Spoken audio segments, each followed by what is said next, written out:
Members of the General Assembly, distinguished guests, His Excellency, the Governor of the State of North Carolina, the Honorable Josh Stein. Thank you, Lieutenant Governor. Thank you.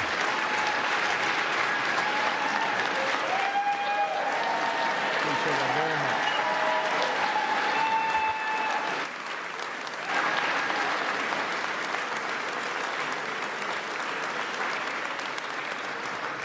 Mr. Speaker, Mr. President Pro Tem, Lieutenant Governor, other members of the Council of State, members of the General Assembly, Mr. Chief Justice and members of the Supreme Court, Chief Judge, members of the Court of Appeals, Cabinet Secretaries, and to all of the North Carolinians watching from your home, good evening. With me tonight are my parents, Adam and Jane, my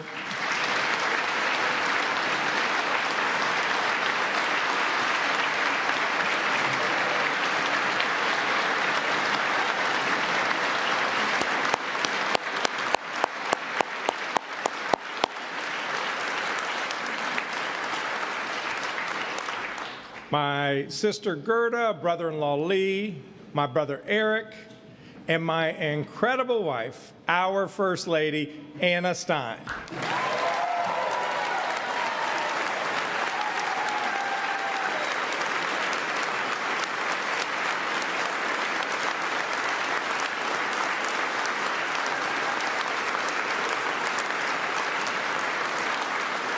And as a special treat to Anna and me, our wonderful daughter Leah is here as well.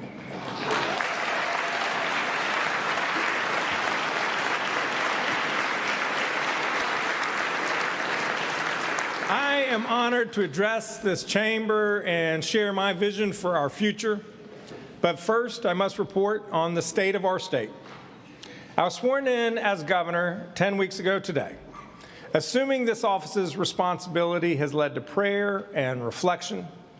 When any of us faces an important challenge, we search for strength. Strength to rise to the occasion. Strength to reach across differences in search of common ground. Strength to stand up for what we know is right. Strength to meet the moment.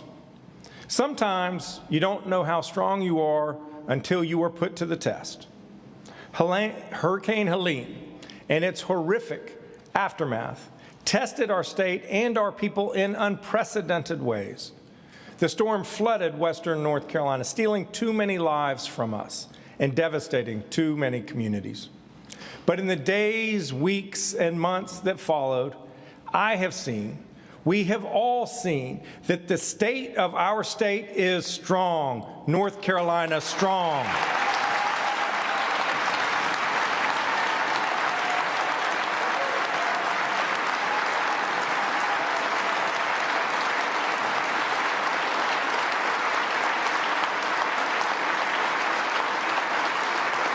And that's because our people are strong.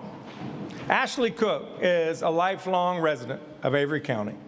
Her life completely changed on September 27th when Hurricane Helene swept through her mountain town of Minneapolis.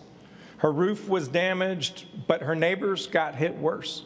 So she immediately turned her attention to what they needed. She and her cousin, Freddie Carpenter, first went to work clearing roads, and then spent weeks hauling propane, food, tanks, heaters, anything that people needed. In the months since, Ashley has used her Facebook page to connect people with whatever they needed. Gravel for driveways, roof repairs, notary services, even a sludge pump. You ask me if our state is strong? I point to Ashley and Freddie and the thousands of Ashleys and Freddies who stared devastation down and went to work helping others. The spirit of the people of North Carolina has never been stronger.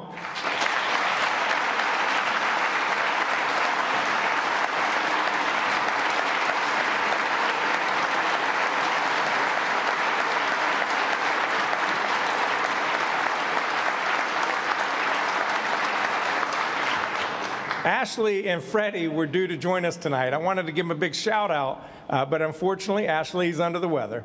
But let us still thank them and all of those heroes, citizen heroes in Western North Carolina, so that they hear us in Avery County and all the way out west. Let's do that, please.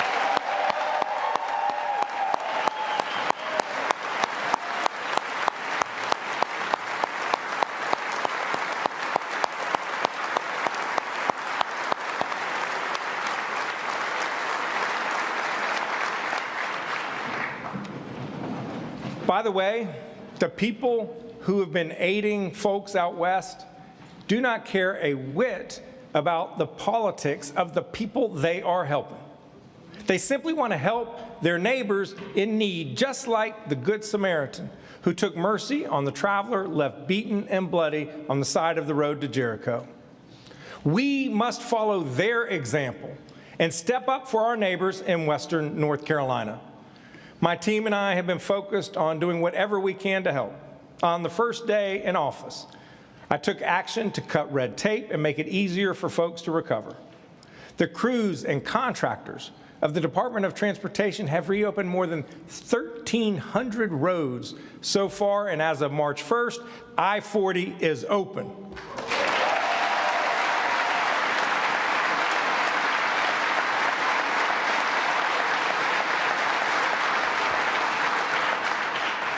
Thank you, Joey. We've removed nearly 5 million cubic yards of debris from our roadways. Half of all state parks and cultural sites hit by the storm have fully reopened, and almost all of them are accepting visitors today. So many people and organizations, public and private, have worked so incredibly hard.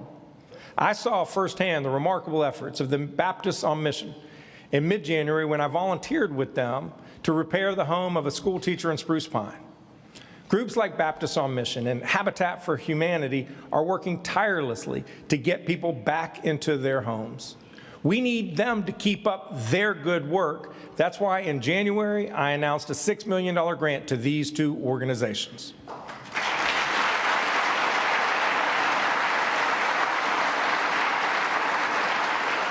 In addition to addressing housing, we've been focused on supporting struggling small businesses. After a major disaster, more than 40% of all affected small businesses never open their doors. Within 2 years, 60% have permanently closed shop. Folks, we cannot let that be our story here in North Carolina.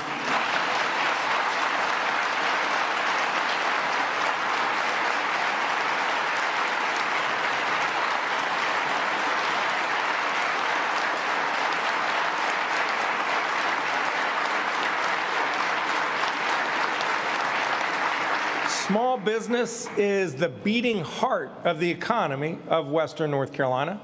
So we have partnered with the Dogwood Health Trust and the Duke Endowment to offer $35 million in grants to impacted small businesses. They can use these grants for paying their staff, restoring inventory, fixing up their property, whatever they need. So far, we've been able to award more than 1,000 grants to small businesses. One of those is in Chimney Rock Gemstone Mine, a beloved family destination.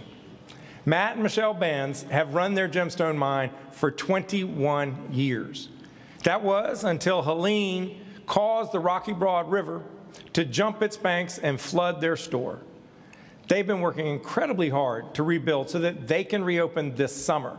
And their small business grant has enabled them to start replenishing their merchandise, hiring back staff, and rebuild. Matt and Michelle, they are here today. Would you please stand?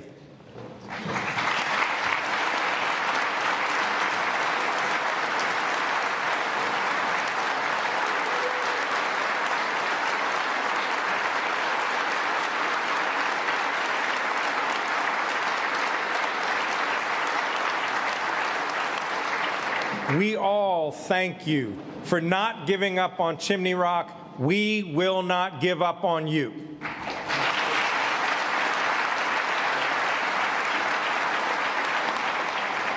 Western North Carolina's businesses are not looking for a handout. They just need a hand up to get back on their feet. And as many small businesses as we have been able to support, Many, many more are still waiting for help. So let's support small businesses with grants, just like we do with our farmers. Folks, we're talking about $60 billion in overall damages, by far the costliest storm to ever hit our state. That is too much for those affected to bear themselves. They need our help. People need to get back in their homes. Roads and bridges need to be fixed. Businesses need to keep their doors open and their employees hired. Our communities need clean drinking water. That's why I'm working with President Trump and his cabinet and our congressional delegation to seek billions more in federal funds, ASAP. And that's why I urge you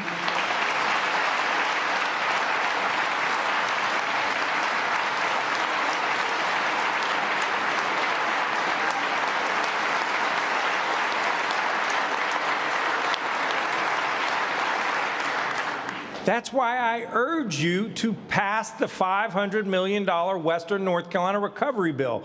We need that money now. Heck, we needed it yesterday. Ashley and Freddie, Matt and Michelle, all of Western North Carolina, they need us to do our jobs. So let's do it. Let's pass that bill. And when you do, I am ready to sign it.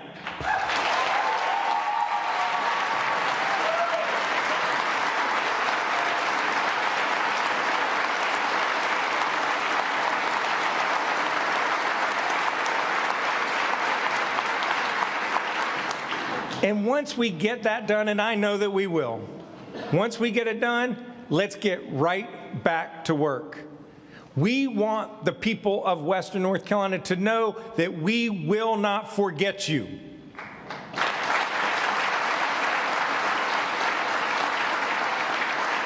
And by the way, when we're talking about rebuilding, we don't mean only out west. A number of folks down east still need help. Folks who lost everything to Hurricanes Matthew and Florence. Folks who just want their home back. The bill that we're waiting on also includes funding to help them move forward as well. And no matter where you live, if disaster strikes, we will be there for you here in North Carolina.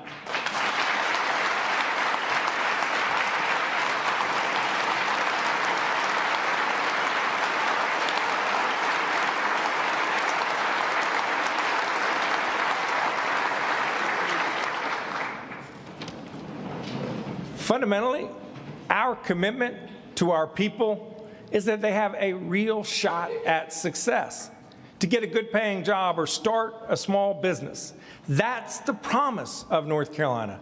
Where you come from should never limit how far you can go. Delivering on that promise is what drives me as your governor. In recent years, we've recruited businesses that have created thousands, tens of thousands of jobs in this state. We've been ranked in the top 2 businesses for business 4 years running. We've become a leader in the clean energy economy. There is a lot to be proud of and plenty of credit to go around. And I am committed to doing my part as governor to continue our state's economic success. In just the past 2 months, we've announced more than 1,500 new jobs, most of which are in rural North Carolina. But we cannot rest on our laurels. Other states want what we have. It is a very competitive world.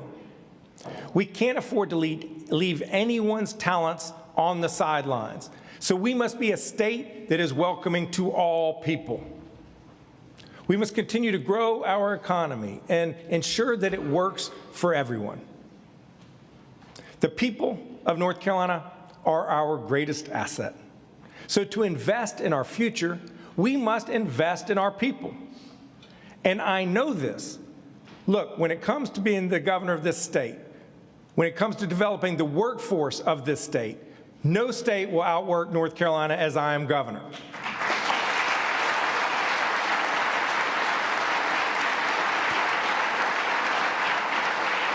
Our goal is to set the national pace in growing the number of skilled workers, including doubling the number of apprentices over the next 4 years, and empowering hundreds of thousands of North Carolinians to get the credentials that they need to secure a good-paying job. So I'm proposing that for students getting certified in high-demand sectors like advanced manufacturing or healthcare or IT, that we provide them free community college.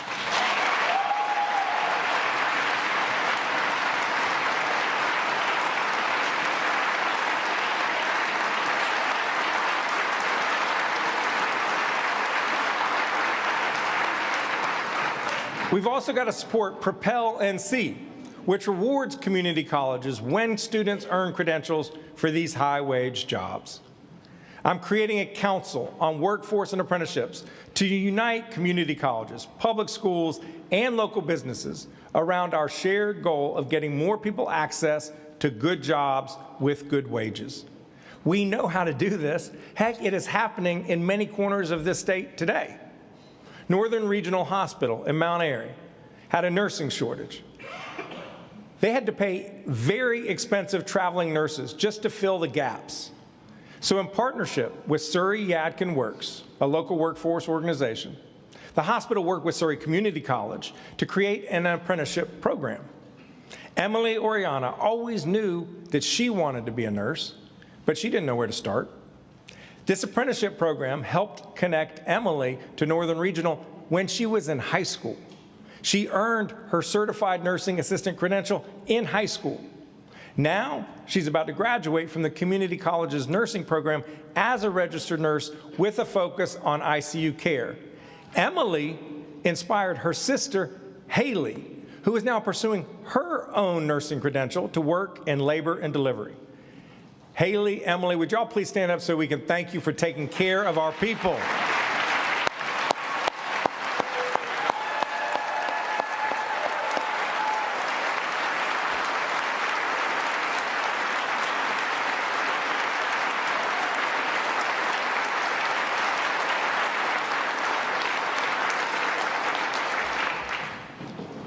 Thanks to this apprenticeship program, Northern Regional Hospital is training its next generation of healthcare workers homegrown and has completely eliminated its dependence on traveling nurses. It's about turning apprenticeships into careers, which is good for both the workers and the employers. Folks should not have to get a bachelor's degree to get a good-paying job and provide for their family. Every hard-working North Carolinian deserves a real shot at a brighter future.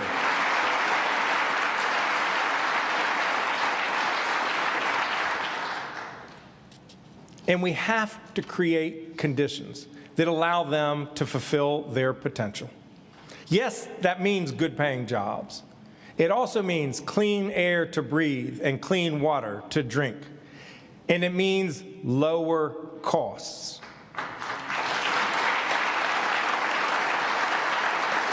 Too many North Carolinians are struggling to pay their bills, including housing and child care. North Carolina is the third fastest growing state in this country after Texas and Florida. But our housing supply has not kept up. To keep prices down, we need more housing of all types: single family, duplexes, triplexes, apartments, condominiums, special needs housing. We can find bipartisan solutions to high housing costs if we work together. So let's do it, and let's get more homes for our people.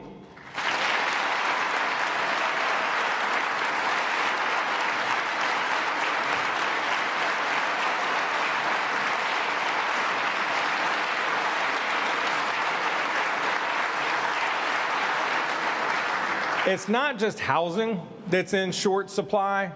We also need more child care options. You want to hear something crazy? You want to hear something crazy? Too many parents can't afford to work. That's because they can't find child care they can afford, if they can find it at all. At the same time, we don't have enough child care workers because they don't get paid enough. Currently, there's only one child care slot for every 5 families that wants one. Of course, parents should always have the option to stay home with their children, but it should be a choice. Parents shouldn't be pushed out of the workforce. When they are, they suffer, and our economy suffers. Each year, our state loses billions of dollars in economic activity because of this child care crisis. So earlier this week, I announced a bipartisan task force on child care and early education to find innovative solutions to this challenge. And when we do, it will be a win for our children. It will be a win for our parents. It will be a win for our businesses and economy. Let's work together to expand access to quality, affordable child care here in North Carolina.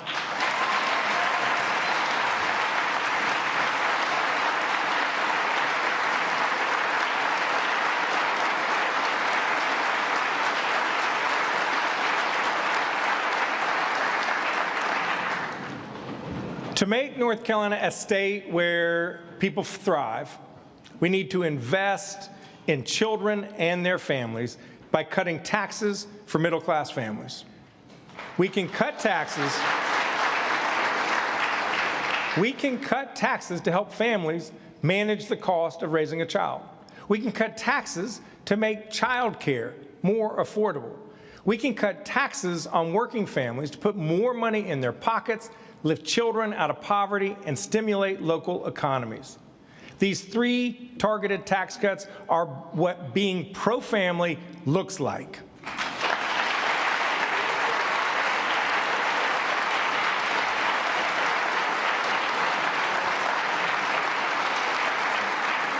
We can afford them and still meet our critical education, healthcare, and public safety needs. But we won't be able to make these necessary investments if we do not address the self-inflicted fiscal cliff that we face in a couple years, especially given today's economic uncertainties. We're at a fork in the road when it comes to our budget.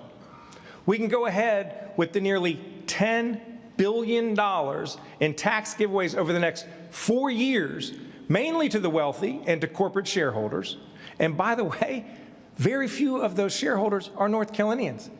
Heck, most of them aren't even American. Or we can help our neighbors recover from Hurricane Helene, invest in our public safety and public schools, provide targeted tax cuts to support our working families, and keep up with the needs of our fast-growing population. So what is it going to be? Are we going to give money to out-of-state shareholders or invest in North Carolina families? We cannot afford to do both. We should choose North Carolina's children and family every time.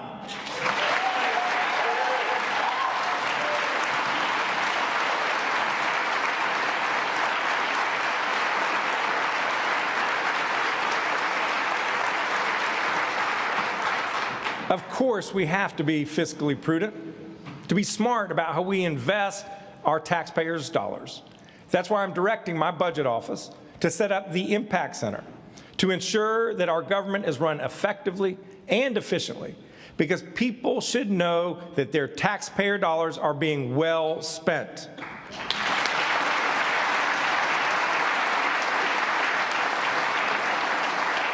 But let's get it right.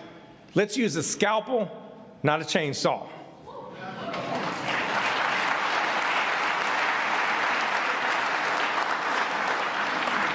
Today, the state of North Carolina is strong. Let's invest to keep it that way. That includes investing in our teachers.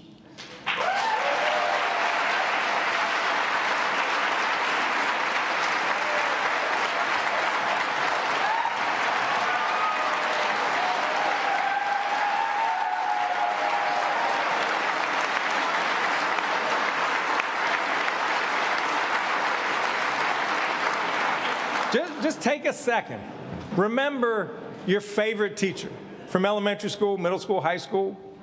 A good teacher inspires their students. That's why we must recruit and retain the best. And that's why we must give teachers a real pay raise.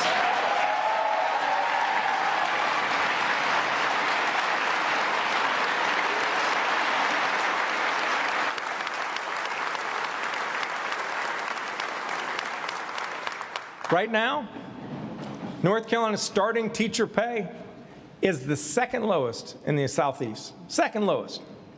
lower than every one of our bordering states, even South Carolina. Anna and I know some parents of recent college graduates. Those graduates wanted to live and teach in their home state, but they chose to move to other states because our salaries simply are not competitive. It's an embarrassment. We can and must do better.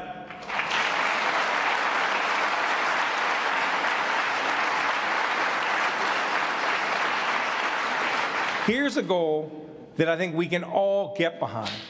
Let's make starting teacher salaries in North Carolina the highest in the Southeast.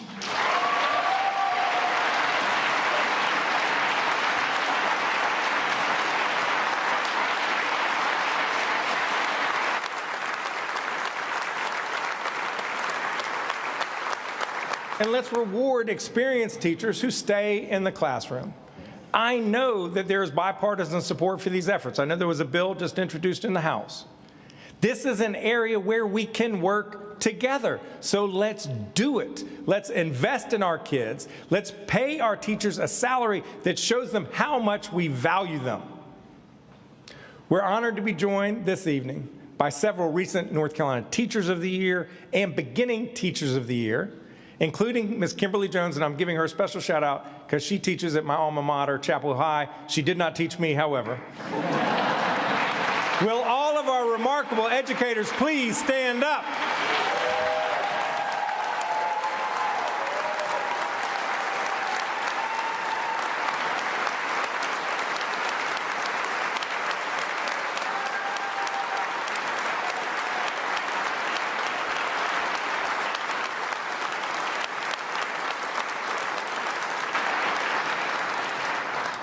You all are shaping our next generation, and we are all so grateful.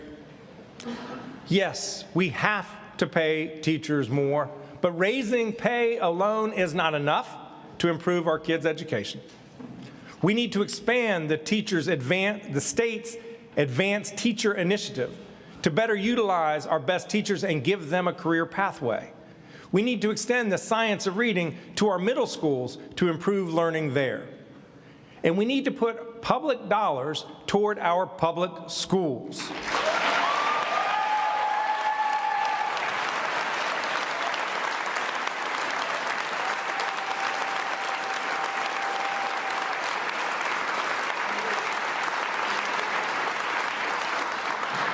North Carolina is 48th in the nation in per pupil investment.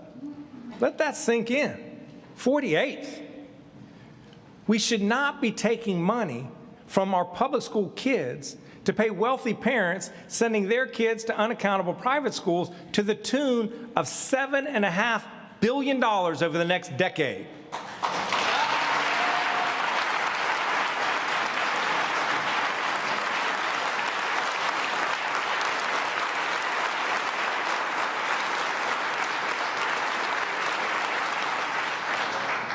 We also need our kids to be fed, because when they're hungry, they don't learn. A square meal improves student attendance, behavior, and learning. Principal Allie Setzer leads Eastern Elementary in Pitt County, which is already providing free school meals to all of its students. Principal Setzer, please stand so we can thank you.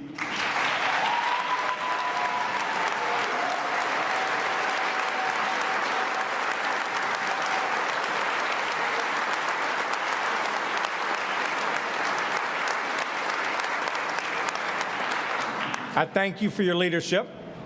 The experience of Pitt and several other school systems prove that we can do it.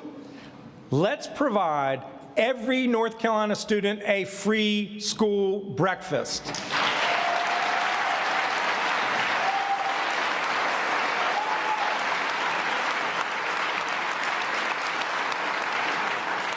Our students also need safe and well-built schools. Unfortunately, too many of our schools are overcrowded, or use trailers, or have old leaking roofs and broken heating and air conditioning. It is 2025. We should not have to send kids home from school because the heat doesn't work.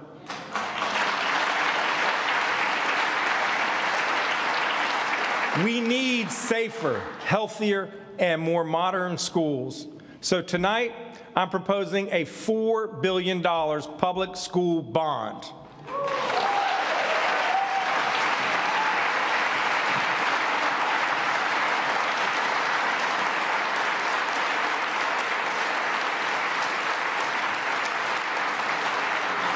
And if you're not sure about it, let's let the voters decide.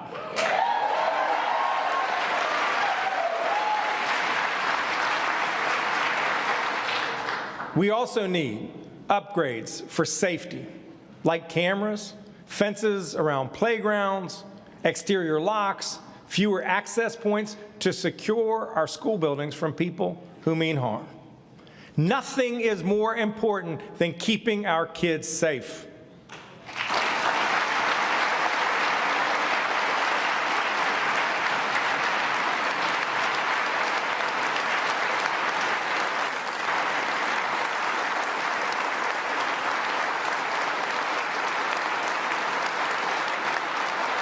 It also means that we've got to protect their mental health. North Carolina has underinvested in school social workers, counselors, and psychologists for far too long. Let's make sure that our schools have the support staff they need to improve our children's mental health and help them thrive.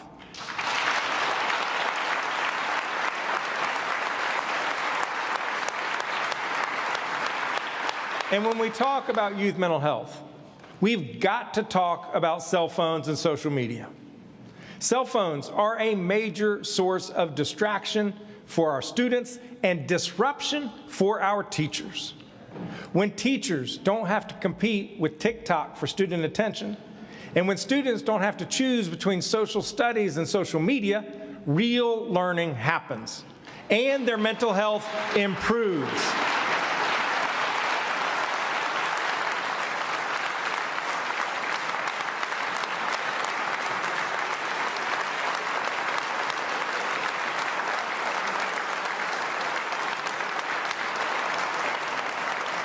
Too many young people are struggling. Too many kids are bullied. They need and they deserve a 7-hour break from the unrelenting pressures of phones and social media. Classrooms should be cell phone-free zones.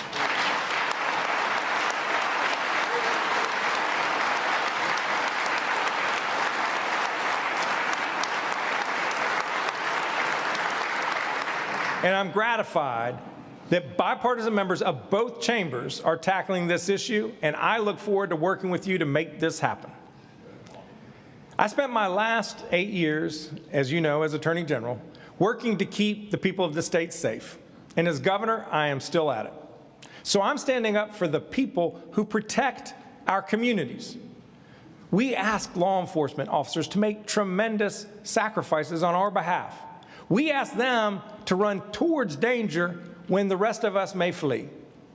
Time and time again, they say yes to protect and to serve.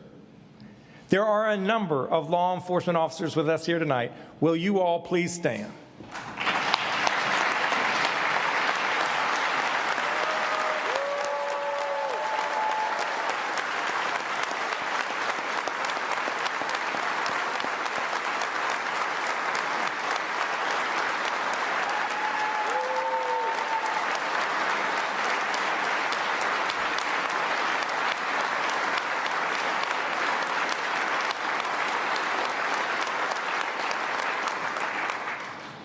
Every one of them is a hero, but I know I'm running along, so for the sake of brevity, I'm going to give one a shout out.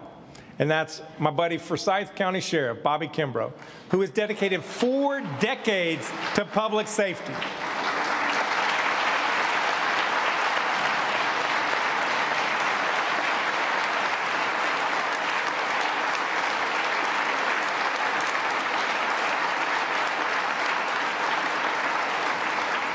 Sheriff, we appreciate you. We appreciate all the law enforcement here who are here tonight and the more than 30,000 certified law enforcement officers across this state. We thank you all. As I travel the state, I regularly hear about law enforcement staffing shortages. Vacancies make it harder for law enforcement to do their jobs to keep us safe. That's why I am proposing salary increases for state law enforcement and correctional officers and signing bonuses for new officers, whether they are state or local. Let's make sure that we have more police officers on the beat. Let's show the nation that we put our money where our mouths are. In North Carolina, we value our law enforcement, that we invest in them the way that they invest in us.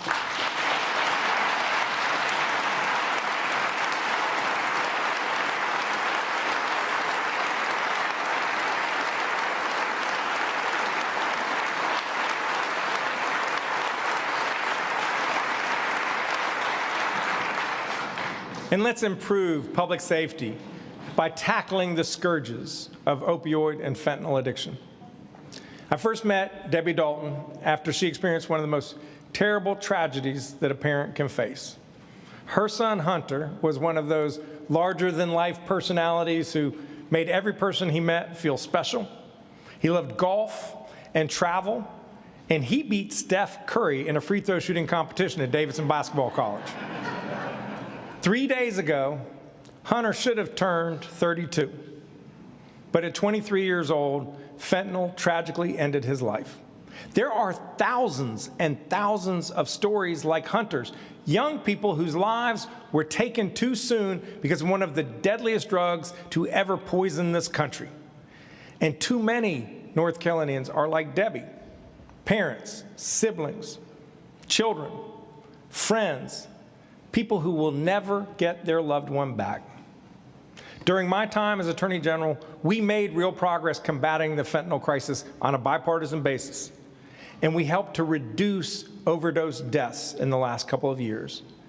But even one death to fentanyl is one death too many. That's why I'm calling on the General Assembly to fund a fentanyl control unit of law enforcement and prosecutors dedicated to getting it off our streets.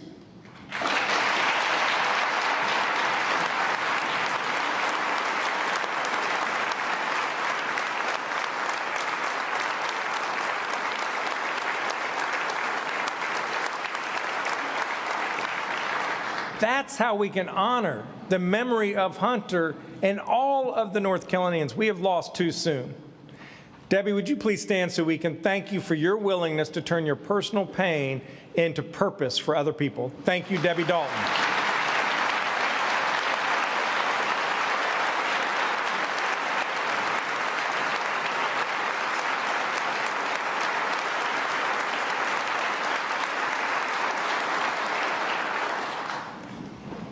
What we've been talking about tonight, they're not red issues or blue issues. They are North Carolina issues.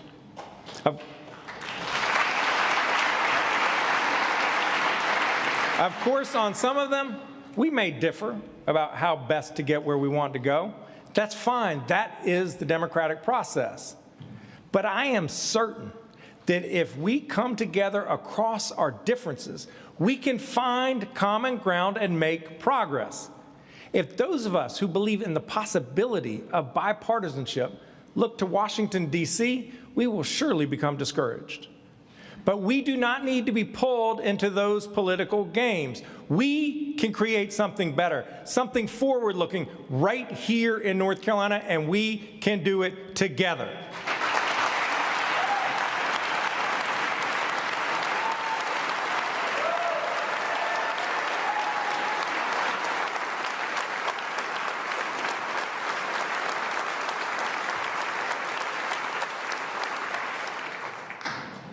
After all, we've done it before.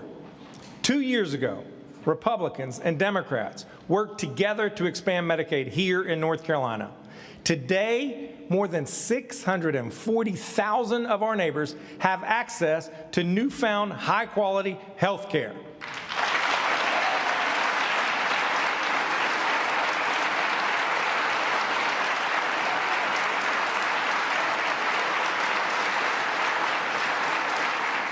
In our struggling rural hospitals, they have been given a lifeline. But we know that some in Washington are poised to take aim at our effective, efficient, and critical Medicaid program. The cuts that Congress is considering would be absolutely devastating to the health of our people and our entire healthcare system. I have been urging Washington to follow our example by putting party aside and people first.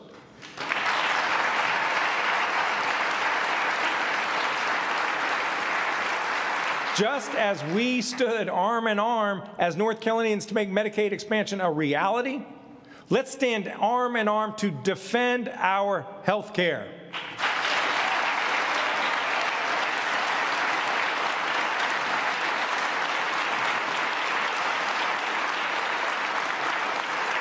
When we, as Republicans and Democrats, come together, that's when we make a difference for our people.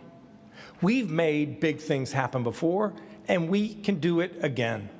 We can help Western North Carolina recover from the most damaging storm in our history. We can grow our economy and make it work for more people. We can make sure that our workforce needs meet the needs of our people and our businesses. We can keep our communities safe, and we can put our kids first every time.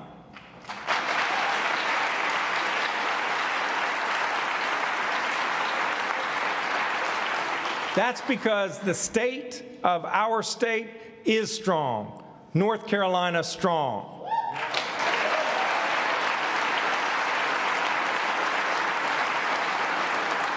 Our teachers make us strong. Our law enforcement officers make us strong. Our small business owners, farmers, vets, child care workers, community college students make us strong.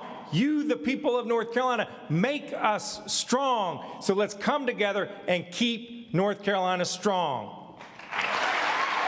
Thank you. May God bless you. May God bless the state of North Carolina.